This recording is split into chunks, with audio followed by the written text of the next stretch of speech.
Like, I know that we often call certain certain films fever dreams. I don't know, man. I'm still trying to figure out how I feel about this one. This is the same guy who made Godfather, right? Like, what?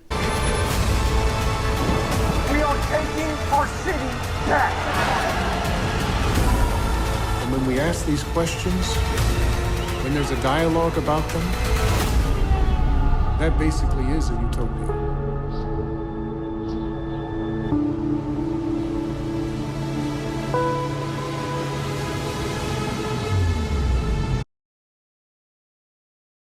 And today we have Megalopolis.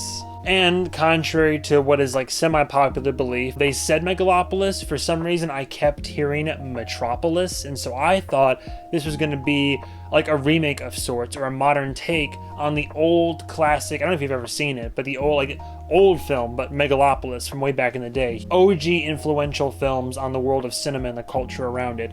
No, this is just Megalopolis, a fable, passion project, definitely passion being the operative word here, by director Francis Ford Coppola.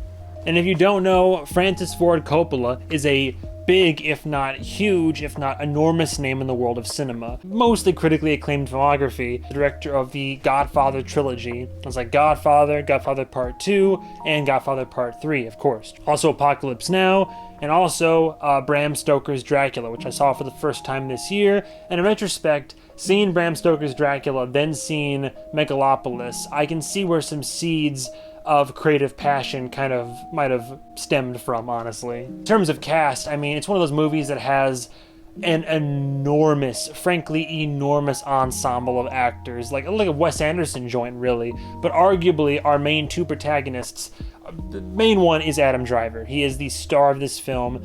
I would think he's a pretty much household name. And the other gal, you really might not know, Natalie Emmanuel. I actually have covered her before in my review for The Invitation, which I didn't love the movie. Perhaps a better movie than this. She does have a career. She's been in films before. And of course, my love, adoration, and always crushing on her, but we love Aubrey Plaza. And man, she's hamming it up. Let me just put it this way. Her actual name, character name in this film, but her name is literally wow. So how to even describe, actually it's pretty easy to describe this film.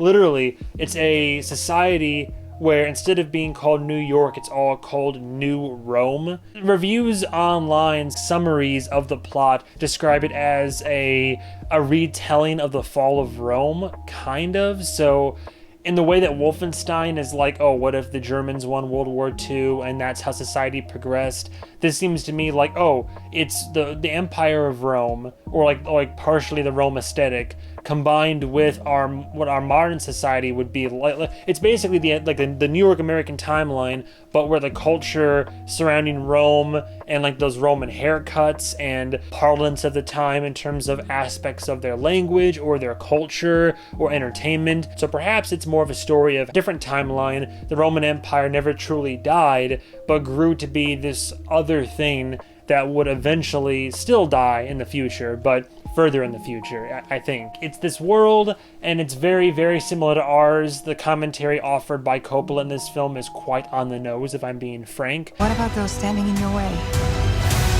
Power the people! You like it the way it is.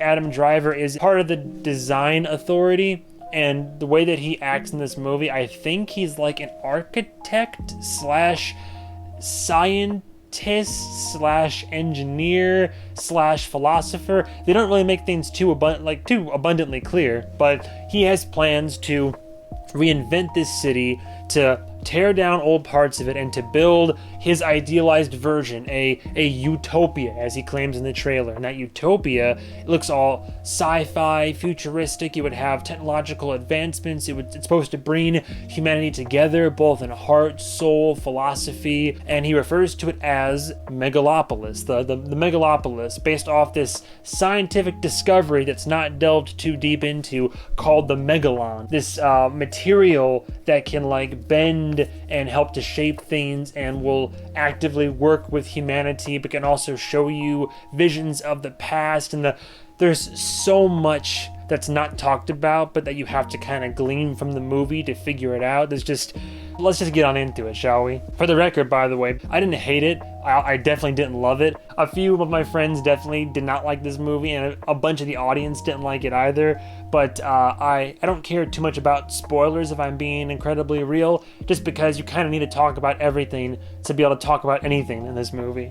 Positives first. The movie admittedly is visually a stunning film. The aesthetic is really neat, how it's our modern kind of garb. Businessmen who have like these nice suits and for like trilbies and long scarves or nice shoes, or the police officers who have their usual like tactical gear. But then there's a lot of like gold gilding. There's like headdresses, headpieces, there's makeup, there's garments that are more akin to like archaic Roman emperors and such. So the merging of cultures, and also in their food, in kind of the accoutrement of the buildings they're in, but also it'll merge like Art Deco with like, oh, here's that classic like Greek lounger where you'd feed yourself grapes or what have you. It's a golden age, but it feels more like a Roman golden gilded age. It's hard to put it into words, but visually it is very appealing. It's a bunch of aesthetics that I like, and aesthetics that you think would normally clash and technically kind of do, but yet somehow kind of like go hard. Like the aesthetics are visually appealing for me in this film. All of Coppola's trademarks of blending scenes together, or having interesting camera like splits, or closing in Looney Tunes style on somebody with a little circle. But I think you get the idea, especially if you've seen the movie. A lot of the visuals are very much metaphors for, character states of mind. Very layered, poignant shots, use of sunlight, deep colors, deep hues, and saturated colors. And the actors, to their credit, I've heard a couple claims of people that are saying, oh, the line deliveries, they sound really off or weird. Entitles me? Yes. Entitles me? Yes. Entitles me? Yes. I attribute it more to the script, which was written by Coppola, but I think all things considered, the actors all do a remarkable job of making it all sound as natural or as grandiose as they have to. At least the right ones were hired, like just big heavy hitters that know how to work with the material they're being given and embody these characters no matter how silly these characters might actually be. I work without caring what happens to either of us. So go back to the club.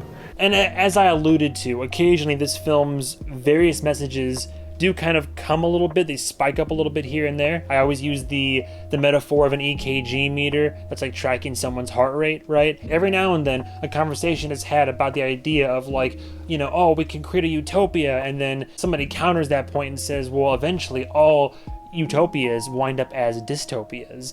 And just discussions about the human condition and what society really wants, what the people are looking for, but how ultimately they might act. You ever heard the description of like a lake that's a mile wide but only like an inch deep? Like that's kind of what this movie is. A lot of very interesting, conversation-worthy subjects, subject matter, themes, conversations. So many things that are interesting to discuss in most films are brought up in this movie, but are rarely ever truly dug into. I see everyone in their neighborhood creating together, learning together,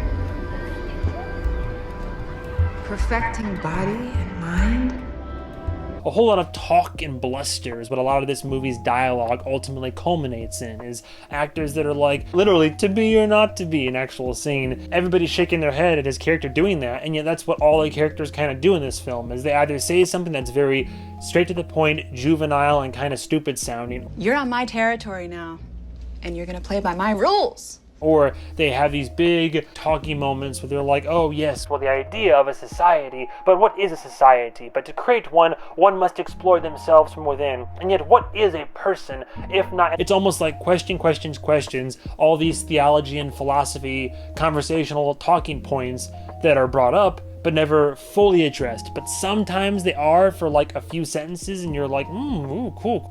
Just back out and they're gone. And then we move on to the next scene, and we see Aubrey Plaza straddle Shia LaBeouf, and we all get a little bit horny, This film is sometimes hilarious, but definitely not on purpose. I can't tell thematically and tonally what this movie is aiming for. There are definitely a few moments where I'm like, okay, that was a joke, but other moments seem super serious, but the line that's delivered or the way a line is delivered, you're just sitting there scratching your head like, am I should I be laughing right now? The issue of a film that's so serious that it ends up being hilarious. And I'm along for this weird and crazy wild ride, but this is a messy, disorganized film with a lot to say that doesn't really say a lot. 2 hours, 18 minutes, but to me, it felt closer to 3. It never quite focuses on anything. We have characters, right? And we get tiny bits of insight into who they are, why they act the way they act, perhaps a little bit of their past, but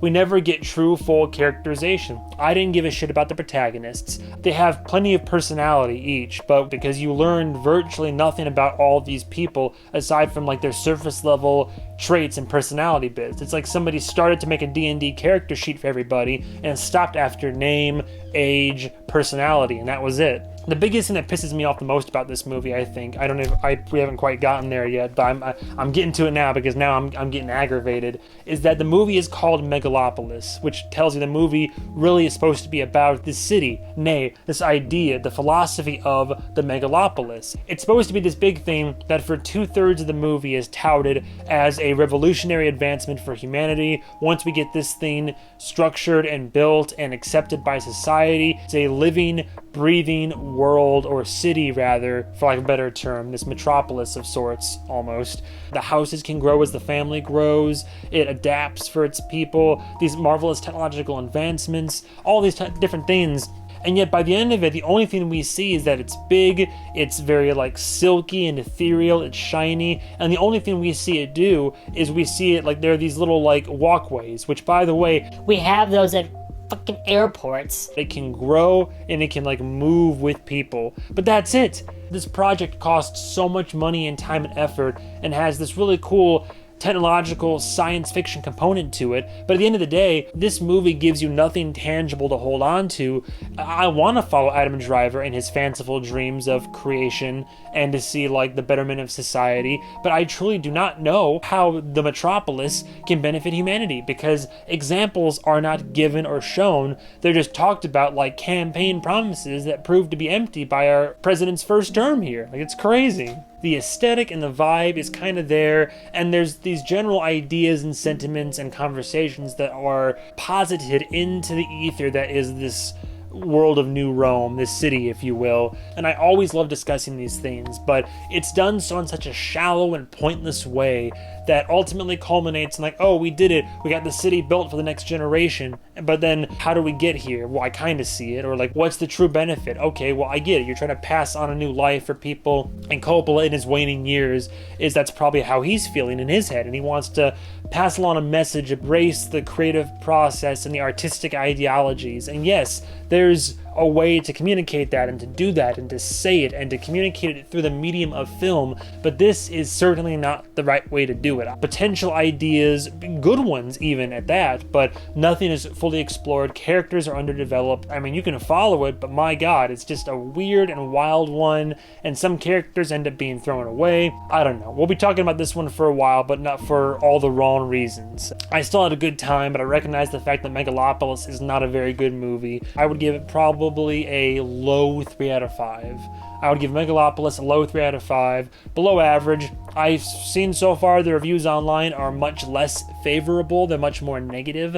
I'm definitely like a devil's advocate, glass half full kind of guy. There are things I can attribute to this film that it either did well or tried to do, but for the most part, most of its steps are missteps, and that's unfortunate because Coppola has a varied, generally well-received filmography overall. If this is the last film he makes, what a goddamn shame that would be. That's all I gotta say about Megalopolis. Goodbye, travelers, and hail, almost did the thing, hail Caesar.